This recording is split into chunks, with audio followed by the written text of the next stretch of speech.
Life is meant to be lived.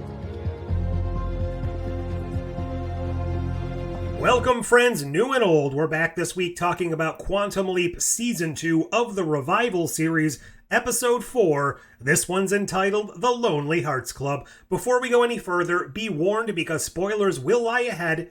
This is your last warning. Now on with the show. So before I get into it, just a quick apology. This is going to be a little bit more haphazard and slapdash than I like my videos to be. So, okay, the Lonely Hearts Club, as I speculated last week, the leap Ben finds himself in isn't a murderer or anything along those lines. It is basically what I thought a play or a movie set, except he's not filming a movie. He's playing the assistant to the agent of a very well-known but waning star. Kind of, I don't know, he seemed like they were maybe trying to have slight implications that he was like a Michael Keaton or something. I'm not sure why I think that. Maybe some of the movie roles they named. The character's name was Neil Russell. This is an actor that both Ben and Addison had a pretty deep love of, and I guess they kind of bonded over his movies and his shows in the past, so I have to imagine that was kind of part of the grand plan going on. But I will get back to that grand plan because we did have a little bit more, I don't know if confirmation or revelation or whatever in this episode that there is more going on than meets the eye as far as the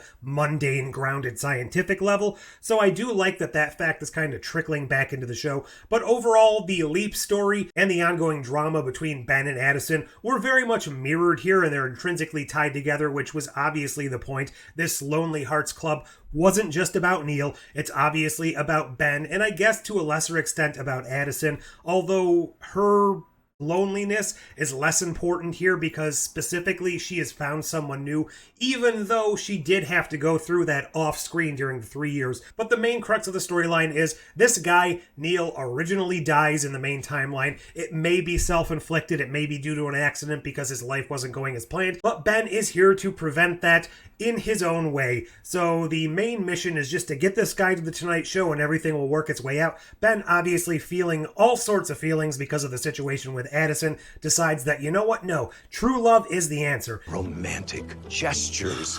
No! Neil is trying to reconcile with his ex-wife who's now getting married to another actor who worked with both of them, so that's messy, but, you know, that's showbiz, baby. Anyways, the storyline was fun. It was a quasi sort of road trip around LA, I guess you could say, but this kind of did show a little bit of the limited budget here because they were in the car and they're going different places, but it really felt slightly empty. It didn't feel as grand scale as it could have, and I know this is a TV show with a limited budget. It's not going to be like a Hangover or this grand road trip movie. I digress. Not really important because overall I think the messaging and the story here was pretty well done. Obviously, the parallels with this storyline going on, Addison and her revelations of what she went through in the 3-year time jump. I gave a eulogy at your funeral.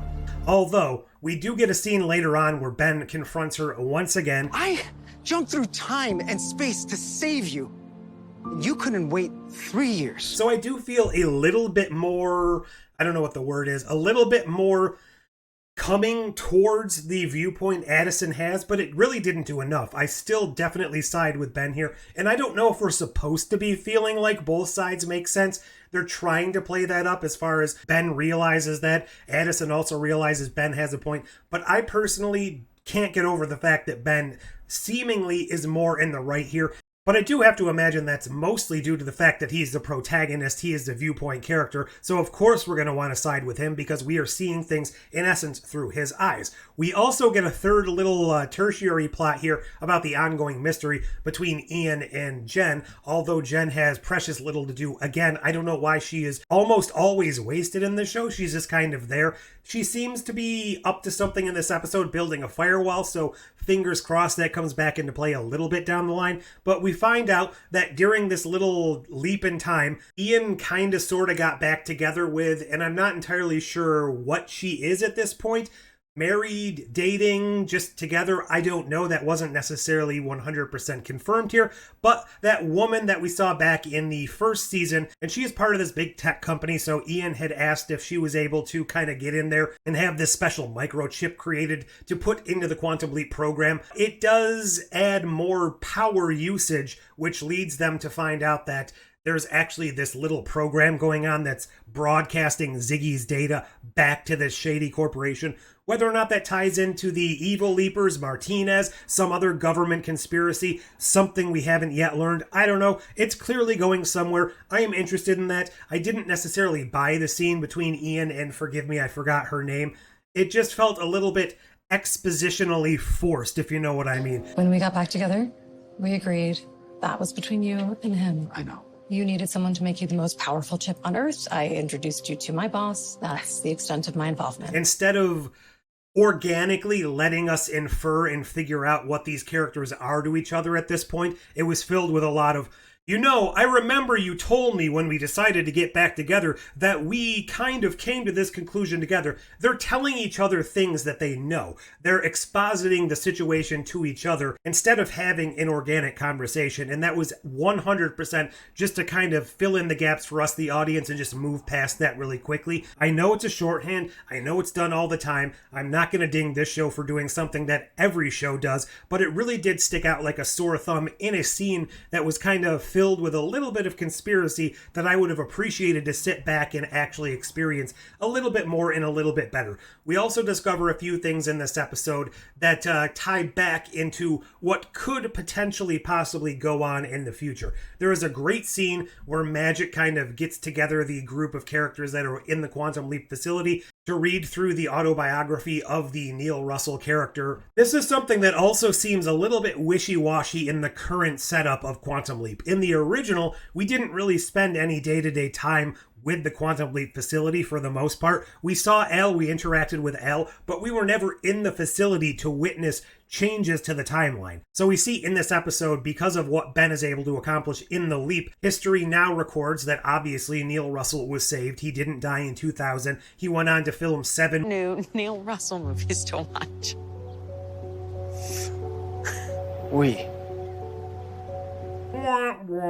But that leads me to the question, how are these changes implemented to the people living in the Quantum Leap facility? Obviously, these 7 movies suddenly come into existence. Do they remember both time frames? Do they remember the time before the 7 movies existed and after? Does it just kind of poof into existence? Especially since they were reading as Magic so eloquently put it in this episode, This is a memoir. And when it comes to memoirs, sometimes you have to read between the lines. he sounded like he had a blast doing that part of the script. It just seems like if they were reading the memoir, Ben changed the timeline, would the book just instantly change to update itself? I don't know. These are the questions I have that I don't think the show really has any answers for and wants to answer, but that's just where my brain kind of goes with this. So I wanted to touch on a couple other things. Tom here, Addison's new man, apparently had never been mentioned to Ben or even talked about. There's a whole kind of triangle thing going on here where he's watching the leaps. Now Ben knows he's watching the leaps. Has he been watching the leaps? Wait. Ben kicks her out as a hologram. You can't be my hologram anymore, Addison. Goodbye. And I am absolutely here for that because it was getting a little bit grating having to go about this. And I think that Ben disconnected, Ben on the loose, Ben out on his own is going to be more capable, and it's just going to lead to better, more interesting leaps when we don't have this continuous tension and, I don't know, bickering between them going on and on. I don't want Addison to leave completely. Obviously, they still do need to resolve that in some manner down the line, but I think it will benefit the show and the leaps to have somebody else subbing in, and it will absolutely give some of the shunted side characters something else to do. Maybe get Magic in there. Maybe get Jen in there. Ian has a lot to do on and off the Quantum Leap project, so maybe Ian isn't going to be a full-time hologram. If they take shifts, I think that might be the best way to get some of these other characters in the show in the long run. They also bring back in this episode the gaggle of random no-name people that are just hanging around working in Project Quantum Leap. Good morning, everyone. They kind of forgot about them halfway through season 1. They obviously weren't there because the program was shut down. Now they just all come back. What do they do? What do these people do? We never see them interacting with or helping our main crew. Are they just technicians in the background pressing buttons? I don't know, but I do love the fact that they brought them back in, even though there was no need for them to come back in. They could have had this be a bare bones skeleton operation. Okay, I also want to touch on the fact that Tom was dropping these little bombs that are 100% being left there because this is going to be a plot point we come back to later on. So Ben, during the course of the leap, decides that, you know what, I have to let Addison go. I have to move on. I have to give up on hope. This leads to two very interesting things going on in Project Quantum Leap, both involving Tom. We find out that My wife died. this was obviously dropped because it will be a plot point brought up later. Is Ben, during one of his leaps, going to get the chance to save his wife, therefore making it impossible for Tom and Addison to ever get together? I have to imagine that's probably going to come into play, but based on the lesson Ben learned in this episode about needing to give up, you need to let yourself be taken by the leap. They brought back that little metaphysical element. But what if the engine of Quantum Leap is sacrifice? What if sacrifice is the price we have to pay for change? Sam wasn't an accident. Ben wasn't an accident. There's no problem. They are now one with the greater plan of the universe or something. That's what Tom and to a lesser extent Magic kind of come to the conclusion of here, that even if this is the case, people will still want to leap. So based on that and the revelation Ben has that he needs to let go and do his own thing, if that does come up later on, Ben gets the chance to save the wife in order to make sure that he and Addison can stay together. He's probably going to decide, I'm not going to do that. And maybe by not doing that, he will earn himself some sort of wings or credentials. Maybe Addison will see the love and the sacrifice and she'll come around. Or maybe they truly are done forever. At this point, I don't really know what's going to happen, but I just want them to get through it so that we can enjoy the leaps a little bit more and that we can actually get some more forward momentum on the other mysteries of this series as far as the evil leapers, Martinez, the government oversight, the apocalypse, maybe what's going on with Sam if they still try to tie that in. All of these other plots that are kind of getting put on the back burner because we have to deal with the leap and we have to deal with the emotional turmoil from the 3-year jump. Overall, I did enjoy the leap. Neil Russell was a great character. Ben obviously got to play a little bit hyped up, a little bit out of his element. There were some nice scenes. Obviously, he was in A Woman this episode, so seeing him try to run around and walk in those high heels was quite the sight, even though we've seen similar things in Quantum Leap with Ben and Sam before. Overall, it was a fun episode. I had a good time. Outside of those few little nitpicks, I am definitely enjoying this season. It seems like they have some sort of coherent plan here. I hope it doesn't fall apart. The problem I think last season had is those additional episodes they kind of shoved in mid-year without really being able to affect the end game. So hopefully here they really do have a tight story they're able to tell and wrap up by series end. But what do you think? Did you like this episode? How are you finding Quantum Leap? Leave all those thoughts below. Like, share, subscribe, leave a super comment if that's what they're actually called. But until next time, Goodbye.